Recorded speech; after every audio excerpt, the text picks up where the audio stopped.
Hai hai hai hai, halo sahabatku seperjuangan.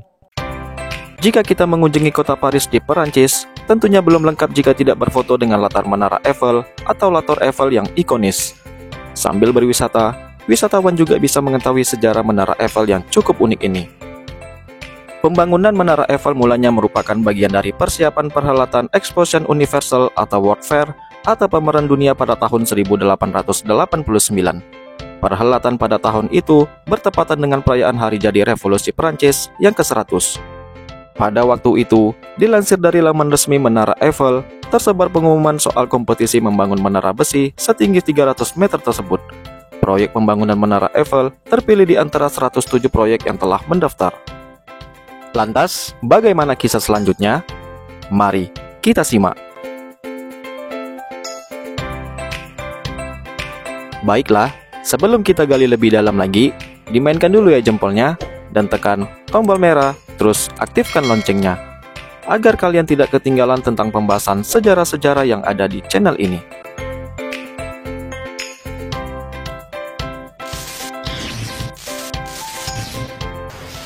Proyek Menara Eiffel ini melibatkan pengusaha sekaligus insinyur Gustave Eiffel bersama dua insinyur bernama Maurice Koechlin dan Emile Noguier serta arsitek Stephen Sylvester.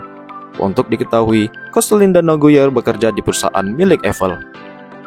Menara Eiffel telah menjadi magnet wisatawan bahkan saat Exposition Universelle tahun 1889 diadakan selama kira-kira 6 bulan, sekitar 1,95 juta orang dilaporkan mengunjungi Menara Eiffel selama perhelatan itu berlangsung. Pada minggu pertama pembukaan, lift di Menara Eiffel belum bisa dioperasikan. Namun, hal itu tidak menghalangi orang-orang untuk menikmati pemandangan kota Paris dari ketinggian, bahkan tercatat hampir 30.000 orang rela naik tangga agar bisa merasakan sensasi tersebut. Pembangunan Menara Eiffel sendiri berlangsung selama 2 tahun, dari tahun 1887 sampai tahun 1889. Menara ini terdiri dari 18.038 bagian dari besi, 2,5 juta paku, 7.300 ton besi, dan 60 ton cat saat pembangunannya. Semua elemen ini dipastikan disiapkan di pabrik milik Eiffel di pinggiran kota Paris. Setiap 18.000 bagian yang digunakan untuk membangun Menara Eiffel didesain dan diukur secara spesifik, sebelum akhirnya disatukan membentuk bagian baru sepanjang kira-kira 5 meter. Sebagai informasi, tinggi Menara Eiffel ini sekitar 300 meter. Jika sampai ke titik puncak, maka tingginya menjadi sekitar 330 meter. Ukuran lebar menara ini bervariasi tergantung tingkatannya.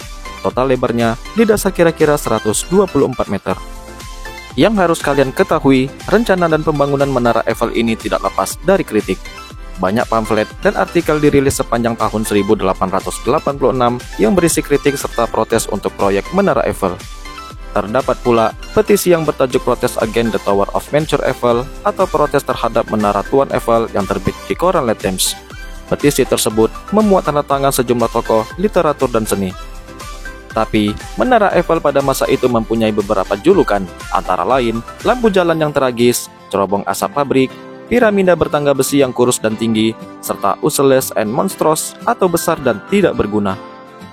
Kepada koran Le Temps yang diterbitkan pada tahun 1887, Gustave Eiffel menyampaikan bahwa ia lebih khawatir akan angin yang menerpa menara itu. Saya yakin bahwa menara ini akan memiliki keindahan tersendiri, bunyi pernyataan dari Eiffel yang dikutip dari laman resminya. Jika pada siang hari, wisatawan bisa menikmati pemandangan bangunan Menara Eiffel, maka pada malam hari, mereka juga bisa menikmati pemandangan lampu-lampu yang menghiasi menara tersebut. Sistem pencahayaan di Menara Eiffel terus diperbarui, salah satunya agar semakin hemat energi.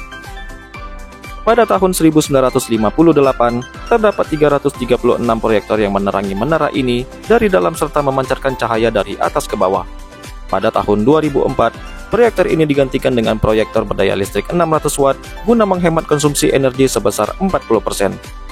Sejak saat itu, setiap 4 tahun, para teknisi mengganti 336 proyektor tersebut. Adapun pengerjaan terbaru yang dilakukan pada tahun 2019. Pencahayaan di Menara Eiffel juga disesuaikan dengan perayaan atau peringatan tertentu.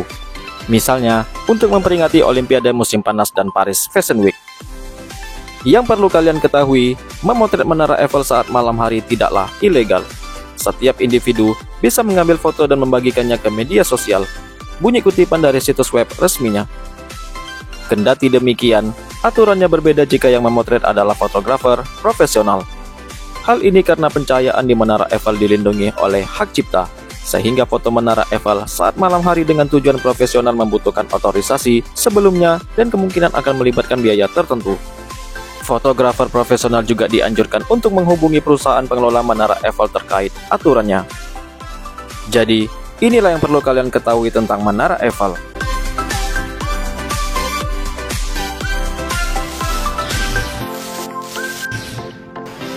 Baiklah, video kali ini cukup sampai di sini dulu ya.